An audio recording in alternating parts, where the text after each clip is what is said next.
Today's ulam ba to, pancit bihon. Tapos yung dahon ng bawang na natira kasi sayang, sira. Pinaratan ko siya. Ito na lang yung pinakagulay.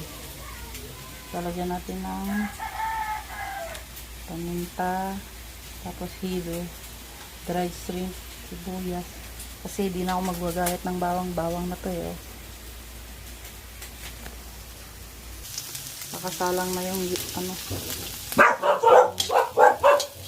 apoy.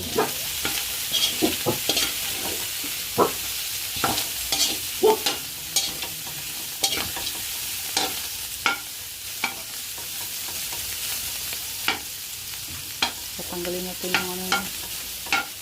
Labasin natin yung mantika. Ito kung ginagamit kong ano guys, oh.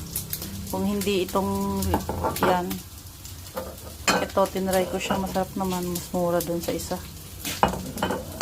Tapos pagkaluto nun, bubugan mo ng konting ganito sesame oil. Yung mga nilalagay ko sa pancit bihon. Gigisa tayo ng sibuyas. Sinabi ko lang yung ano, sahog. Pwede naman pagsamahin. Hindi ako naglagay ng bawang kasi yung pinakagigisahin bawang na yun. Yung puno ng bawang na.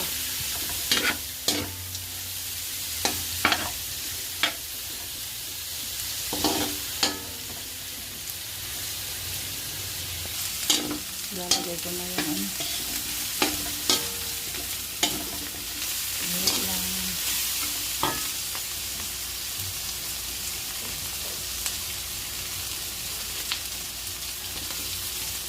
Hilo. Pampalasa rin yung hilo.